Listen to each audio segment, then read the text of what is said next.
अच्छा और कौन कौन जोड़ी बने बढ़िया बढ़िया। अरे ये खाली ये कथा कहाँ बैठा? अरे तुम्हारे जैसे टूरी लेना हाँ पहले राजकुमारी के नाम से जानत रही ऐसी का और हमारे भाई का नाम हाँ राजकुमार के नाम से जानत रही ऐसी। लेकिन जैसे जैसे राज करैया बदलते गए वैसे वैसे अपन रीति नीति धर्म संस्कृति में सब चीज ला भूल डाले निकलने का ठोका। अरे का कहत का मोर साथ में परंपरा के कर्म ददरिए के मजा ले अरे नहीं होगा हमर साथ में झूझू के नाच है। अरे नाच ले होगी। अरे मोला तो विश्वास नहीं होए कैसे कैसे मने होए कि ना हाँ पूरी जात बड़े मिठलबरी होते कहते। अरे तेरा याद में लग रहा होगा लेकिन ते हो ना हाँ अरे कहूं क्रिया का समरा खा ले बिना हाँ तब मोला पक्का विश्वास हो जाए कि परंपरा के कर्म ददरिए के मोर साथ मचा ले होगी। अरे देखा दे होगा ऐसे का हाँ तैयार है ना तैयार हो जी ईमान से अरे ईमान से नहीं होगा कसम से नहीं हो।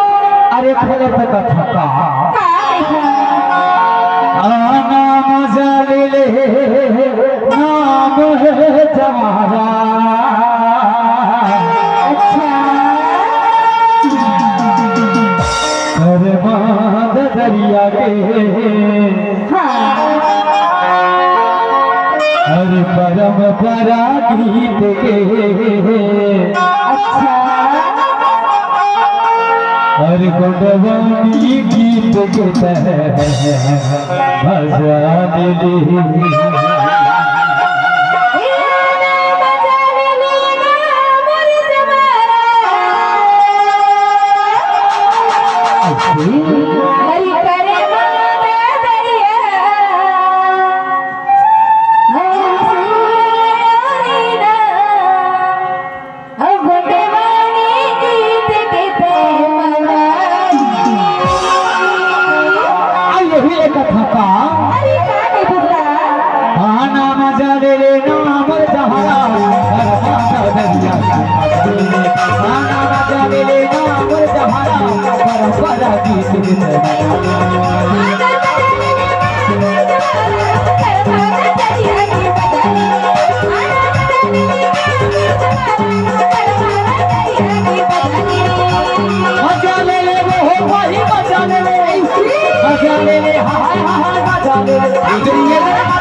अरे मजा ले मजा ले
पूरी धन के गाना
जंगल में गाड़ी फंस रहा है तो मत वही हवा थी आना मजा दे ना मजा हरा दरवाजा दरिया मजा दे आना मजा दे ना मजा हरा बाजा बाजा की तेरे मजा दे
जाने अरे नहीं बताना।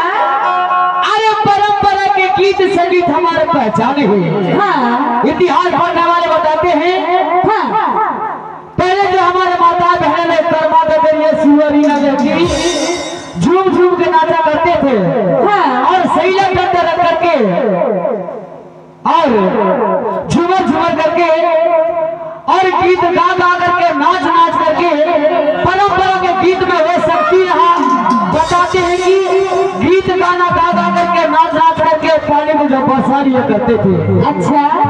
लेकिन आज सभी चीजों को भूलते जा रहे हैं। खबरे का छपा अरे क्या कहता अब हमारी पहचान का ये जाथस। अरे नहीं बताना। अरे हमारी पहचान लुंगी फेटा धोती पीला रंग होते। हाँ। हमारी प्राकृतिक के पुजेरिया। हाँ। निकलने के तो कहा प्राकृतिक बताऊं? बताना। अगर किसी भी पेड़ के नीचे हाँ जो बेला होता है उसको अगर लगाएंगे तो प्राकृतिक दर्शन बताते हुए ऊपर को जाएगा। हाँ दाहिना से बाया को घूमता हुआ ऊपर को जाएगा।